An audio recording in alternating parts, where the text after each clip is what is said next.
Assalamualaikum warahmatullahi wabarakatuh. Waalaikumsalam warahmatullahi wabarakatuh. Ya. Bagaimana kabarnya anak-anak Ibu semua hari ini? Alhamdulillah. Ya, alhamdulillahirabbil alamin. Kita semua dalam keadaan baik, dalam keadaan sehat. Ya, begitu juga Ibu di sini. Sudah siap untuk melakukan kegiatan pembelajaran dasar desain grafis hari ini? Siap. Oke. Sebelum kita melakukan pembelajaran dasar desain grafis, coba kepada ketua kelas untuk melakukan memimpin doa rekan-rekannya agar pembelajaran kita pada hari ini berjalan lancar. Silahkan kepada ketua kelas. Sebelum belajar, mari kita berdoa. Berdoa dimulai. Selesai. Ya, baik, terima kasih kepada ketua kelas yang telah memimpin doa untuk kegiatan pembelajaran hari ini. Nah, kegiatan pembelajaran hari ini materinya adalah tentang bagaimana cara membuat bentuk dasar gambar vektor pada aplikasi CorelDRAW. Semua materi pembelajaran sudah Ibu post di Google Classroom. Ya, sudah di-download dan sudah dibaca dan sudah dipelajari semuanya? Sudah. Ya, sudah. Alhamdulillah kalau begitu, kalau sudah. Ya, apa saja manfaat atau tujuan pembelajaran daripada materi kita pada hari ini? Nah, ini tujuannya. Tujuan pembelajarannya ada tujuan pengetahuan dan juga ada keterampilan. Di mana untuk tujuan pengetahuan itu ada produk dan juga proses. Ya. Kemudian kalian bisa baca untuk tujuan pembelajarannya. Ya, produknya untuk apa, prosesnya untuk apa, dan keterampilannya untuk apa. Nah, jadi setelah melakukan pembelajaran ini, Ibu harap tujuan-tujuan pembelajaran ini bisa kalian capai. Kemudian apa saja materi pembelajarannya? Nah, ini materi pembelajaran yang akan kita bahas pada hari ini. Ada definisi gambar vektor, pengenalan grafis berbasis vektor dan bitmap, aplikasi pengolah gambar vektor, tools pembuat gambar vektor. Ya, sudah dibaca kan? Ya, sudah. Oke, baik. Alhamdulillah kalau sudah kan kalian. Ya, kita akan lakukan diskusi. Nah, sebelum kita lakukan kegiatan pembelajaran diskusi dan pertanyaan tersebut, Ibu akan memperlihatkan gambar ini. Coba Cardita ini masuk ke dalam gambar vektor bukan? Termasuk. Kalau gambar vektor bedanya sama gambar bitmap apa? Warna. Gimana? Warna. Apa? Gimana warnanya? Kalau gambar vektor gimana? Kalau gambar bitmap gimana? Bisa Bu jelasin. Gimana? Perbedaan Bu. Coba atau ada bisa dibantu sama yang lain, Kusmini misalnya? Perbedaannya apa?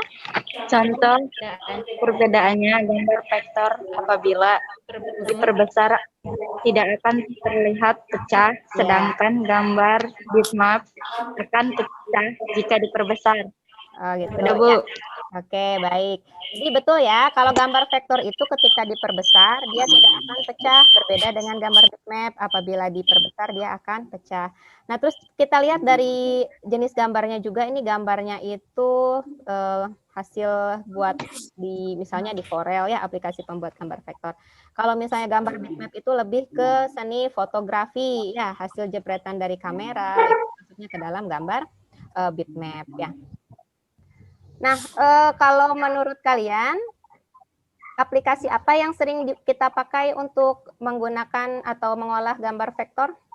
CorelDRAW. Ya, CorelDRAW. Kira-kira kenapa kita lebih sering menggunakan CorelDRAW? Siapa tadi yang jawab CorelDRAW? Ade. Oh, Ade, ya. Kenapa, Dek? Kenapa kita lebih sering menggunakan aplikasi CorelDRAW untuk mengolah gambar vektor? Kenapa nggak aplikasi yang lain? Mudah dipelajari. Terus apa lagi? Coba Herianto, kira-kira apa? Selain mudah dipelajari kalau CorelDRAW. Bagus. Apanya yang bagus? Desainnya. Sebetulnya kalau desain itu lebih ke personalnya ya. Kalau misalnya orang yang mengaplikasikan atau yang menggunakan aplikasi CorelDRAW-nya sudah mahir dalam membuat grafis vektor, pasti akan terlihat bagus ya. Jadi salah satunya kenapa kita lebih sering menggunakan aplikasi CorelDRAW ketimbang aplikasi lain, salah satunya adalah CorelDRAW itu lebih mudah digunakan ya. Jadi tools-toolsnya itu lebih gampang dipelajari dan juga tentunya lebih familiar. Karena memang lebih banyak pengguna aplikasi CorelDRAW ketimbang aplikasi-aplikasi yang lain ya. Tools-tools apa aja yang digunakan untuk membuat gambar vektor pada aplikasi CorelDRAW?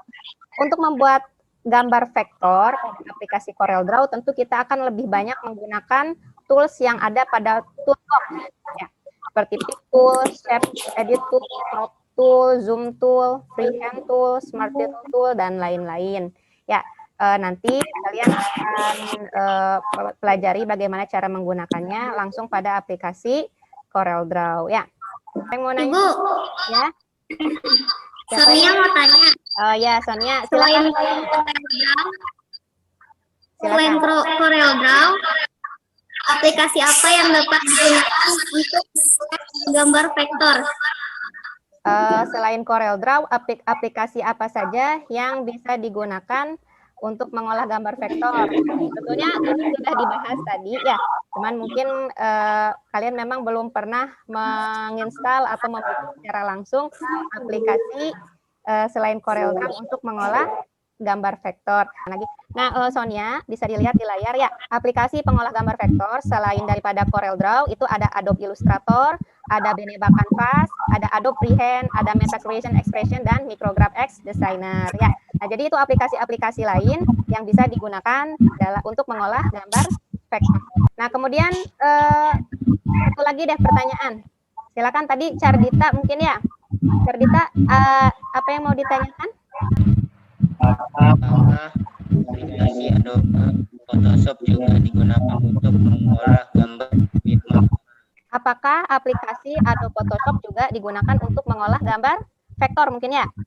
Nah, jadi penjelasannya seperti ini. Tadi kan ada Adobe Illustrator ya. Adobe Illustrator itu berbeda dengan Adobe Photoshop. Kalau Adobe Photoshop itu digunakan untuk mengolah gambar bitmap, bukan? Nah, kemudian dari pembelajaran kita hari ini, ada yang bisa menyimpulkan? Apa saja yang bisa disimpulkan untuk kegiatan pembelajaran hari ini? Silakan. Saya Bu. Kusmini, coba silakan. Gimana kesimpulan pembelajaran kita hari ini? Kesimpulan dalam desain grafis kita mengenal dua jenis gambar, yaitu satu gambar vektor, dua gambar bitmap. Keduanya memiliki perbedaan. Contohnya perbedaannya, gambar vektor apabila diperbesar tidak akan terlihat pecah. Ya. Sedangkan gambar bitmap akan pecah jika diperbesar. Oke. Gambar vektor biasanya digunakan untuk kegiatan percetakan seperti membuat spanduk, baliho, banner, poster, dan lain-lain. Oke. Sedangkan gambar bitmap biasanya digunakan dalam seni fotografi. Nah, betul ya. Jadi apa yang disimpulkan oleh Habil juga betul ya. Mungkin kalian sudah membaca ya di materi-materinya. Kalian juga diwajibkan untuk membuat atau mengerjakan tugas yang telah Ibu tautkan ya di sini. Lembar kerja peserta didik membuat bentuk dasar gambar vektor. Nanti pokoknya maksimal jam 4 Ibu tunggu ya, karena nilainya setelah jam 4 akan mulai Ibu olah ya. Dan langsung Ibu kasih nilainya. Seperti itu ya. Oke, baik anak-anak, terima kasih sekali untuk pembelajaran hari ini ya. Untuk pembelajaran minggu depan kita akan mempelajari tentang bagaimana membuat teknik shaping ya, teknik shaping dalam aplikasi CorelDRAW. Oke, baik. Terima kasih anak-anak Ibu atas perhatiannya untuk pembelajaran dasar desain grafis hari ini. Ibu harap semuanya dalam keadaan sehat dan tetap semangat walaupun belajarnya masih belajar dari rumah ya. Semoga pandemi ini cepat berlalu sehingga kita bisa melaksanakan pembelajaran tatap muka di sekolah seperti sedia kala. Nah, untuk menutup pembelajaran hari ini kepada Ketua Kelas, Husen, ya silakan pimpin doa untuk menutup kegiatan pembelajaran dasar desain grafis hari ini. Silakan kepada Husen untuk memimpin teman-temannya berdoa. Silakan. sebelum mengakhiri pembelajaran hari ini, alangkah baiknya kita berdoa. Berdoa dimulai. Berdoa selesai. Ya, terima kasih kepada Husen. Ya, terima kasih juga kepada anak-anak ibu semuanya.